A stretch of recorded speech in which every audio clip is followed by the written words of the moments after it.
ప్రస్తుతం ఆంధ్రప్రదేశ్లో జిల్లాలకు సంబంధించి పునర్విభజన వివాదం కొనసాగుతోంది. అయితే ముఖ్యంగా రాయలసీమ ప్రాంతంలో రాయచోటి నియోజకవర్గానికి సంబంధించి వివాదం కొనసాగుతుంది. ప్రస్తుతం మంత్రి మనతో ఉన్నారు. సార్, ఏంటి రాయలసీమ జిల్లాకు సంబంధించి ఆ నియోజకవర్గం రకరకాల ప్రచారం ఏంటి సార్? మొట్టమొదటిగా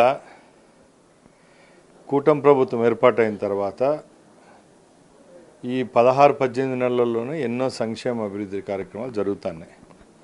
రాష్ట్ర వ్యాప్తంగా పరిపాలన సౌలభ్యం కోసం కొత్త జిల్లాల ఏర్పాటు అనేది అందరూ ఊహించిన విధంగానే ఈరోజు డిస్కషన్లో ఉండింది. దానిలో భాగంగానే గౌరవ ముఖ్యమంత్రి గారు దీని మీద ఉన్నత స్థాయి కమిటీ వేయడం జరిగింది.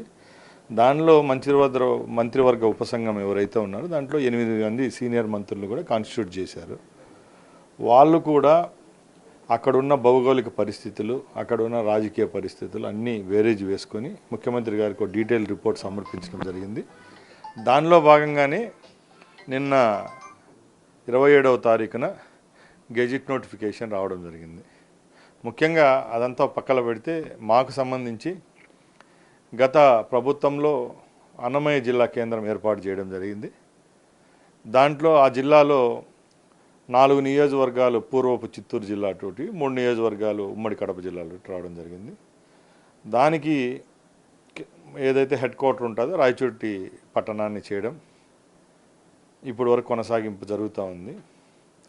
ఈరోజు ఎప్పుడైతే మదనపల్లి జిల్లా కేంద్రంగా మదనపల్లి జిల్లా ఏర్పాటు చేయడం జరగాలన్నారో దానిలో భాగంగానే నిన్న ఇచ్చిన గెజెట్ ప్రకారం మదనపల్లి, తమ్మలపల్లి, పీలేరు, పుంగనూరు ఒక నియోజకవర్గం చేయడం, అలాగే రాయచోటి, రాజంపేట, కోడూరు ఈ 3 కలిపి ఒక నియోజకవర్గం.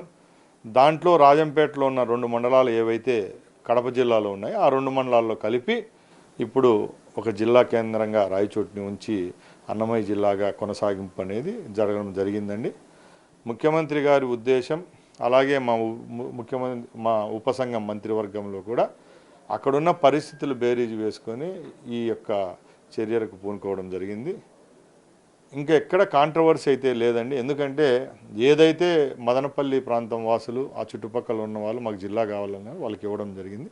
ఈ పక్కల ఏదైతే రాయచోటి కొనసాగింపు అనేది అన్నమయ్యకు జిల్లాకు కావాల్సిందో అది కూడా జరగడం జరిగింది. అంటే చాలా చోట్ల ఇంకా విభేదాలు ఉన్నాయి. న్యూస్ వీడ్ లాంటివి, గన్నవరం ఇట్లాంటివి ఎందుకు అవన్నీ పెండింగ్లో పడ్డాయంట? మనందరికీ తెలుసు, అందరినీ సంతృప్తి పడడం దేవుని వల్ల కూడా కాదు. ఈరోజు ఏదైతే గతంలో జగన్మోహన్ రెడ్డి ప్రభుత్వ హయాంలో ఏ విధమైన ఉపసంఘాలు కానీ కమిటీలు కానీ ఏమి లేకుండా రాత్రే జిల్లాల పునర్విభజన జరిగింది. ఆ రోజు 20 జిల్లాలు చేయడం జరిగింది. ఇప్పుడు ఆ పరిస్థితి ఎక్కడా లేవనెత్తలేదు. ఆల్మోస్ట్ ఇది 2 నెలల నుంచి జరిగిన ఒక పెద్ద ప్రాసెస్. ఇప్పటికే మంత్రివర్గ ఉపసంఘం కూడా 5-6 మీటింగులు సెక్రటేరియట్లో జరుగుతున్నాయి. మీడియా సోదరులందరికీ తెలిసి ఈ విషయాల్లో చిన్న సమస్యలు అయితే అందరి దృష్టికి వస్తున్నాయి. మా గవర్నమెంట్ గారి దృష్టికి కానీ సీఎం గారి దృష్టికి అంత ఇంపార్టెంట్ ఏదైనా సమస్య ఉన్నప్పుడు కూడా దీంట్లో ఏదైతే ఈ 30 డేస్ ఉంటుందో దాంట్లో కూడా ప్రజలు ఎవరైతే, రాజకీయ నాయకులు ఎవరైతే ఈ ఈక్వేషన్స్ ఏమైనా తీసుకొస్తే దాన్ని కూడా పరిగణలోకి తీసుకుంటారని చూడాలి. సార్, ఏంటి మీ గతంలో చెప్పారు ఆడుదాం ఆంధ్రాకి సంబంధించి విచారణ జరుగుతుంది, నివేదిక కూడా ఎందుకని సార్ ఇంకా ఎక్కడిదక్కడ ఆగిపోయినట్టు, ఎందుకని కారణం అది? ముఖ్యంగా ఈ ప్రభుత్వం ఏర్పాటైన తర్వాత స్పోర్ట్స్ డిపార్ట్మెంట్కి సంబంధించి గత ప్రభుత్వంలో జరిగిన ఆడుదాం ఆంధ్ర మీద చాలా విమర్శలు లేవనెత్తడం జరిగింది. దానిలో భాగంగానే ఎన్నోసార్లు అసెంబ్లీలో మా పార్టీకి చెందిన వాళ్ళు, అపోజిషన్కి చెందిన వాళ్ళు కూడా ఈ క్వశ్చన్ వేయడం జరిగింది. దానిలో భాగంగానే 6 నెలల ముందే ఏదైతే మేము మాట నిలుపుకునే విధంగా దాని మీద ఒక విజిలెన్స్ కమిటీని కూడా వేయడం జరిగింది. ఎక్కడ ఈ ప్రభుత్వంలో ఒకరినెవరినో సతాయింపు అనేది మాకు ఎక్కడ ఉండదండి. ఏదైతే ప్రభుత్వం చర్యలు తీసుకోవాలో దానిలో భాగంగానే ఈ విజిలెన్స్ కమిటీని అయితే కాన్స్టిట్యూట్ చేశాము. ఆ రిపోర్ట్ అయితే కొంచెం స్లోగా వస్తుందని మాకు కూడా అర్థమవుతుంది. కాబట్టి త్వరలోనే మేము కూడా వాళ్ళపైన ప్రెషర్ పెడుతున్నాం. ఎందుకంటే ఎక్కడ మీడియా వాళ్ళు అడిగినా రాజకీయంగా ఈ క్వశ్చన్ మేము ఆన్సర్ చేయలేకున్నాం. కాబట్టి తప్పకుండా అది బహిర్గతం చేసే పరిస్థితి అయితే వస్తుంది. అలాగే ఈ నకిలీ మద్యం తయారీ వ్యవహారానికి సంబంధించి రాయలసీమకు సంబంధించిన కొంతమంది టీడీపీ నేతలు ఇన్వాల్వ్ ఉంటుంది. అందుకే జయచంద్రారెడ్డి ఇంకా అజ్ఞాతంలో ఉన్నారంట. ఎంతవరకు వాస్తవం సార్ ఇది? నేను ఒకటే చెప్తున్నానండి, ప్రభుత్వం ఏర్పాటైన తర్వాత మద్యానికి సంబంధించి ఒక క్లియర్ పాలసీతో ఈ రాష్ట్ర వ్యాప్తంగా టెండర్ ప్రాసెస్ పెట్టి మళ్ళీ గత ప్రభుత్వంలో లాగా ప్రభుత్వంలో కొనసాగింపు కాకుండా ప్రైవేట్ సెక్టర్లో ఎవరైతే దీనికి టెండరింగ్లో పాల్గొంటారో వాళ్ళకి కేటాయించడం జరిగింది.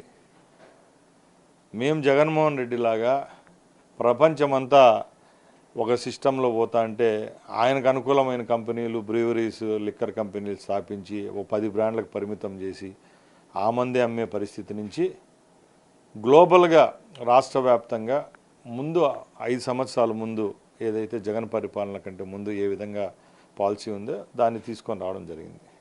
ఇంకా ఇలాంటి ఏదైతే మీరు చెప్పారో తెలుగుదేశం పార్టీకి సంబంధించిన నాయకుల యొక్క పాత్ర గురించి మీరు అడుగుతున్నారు.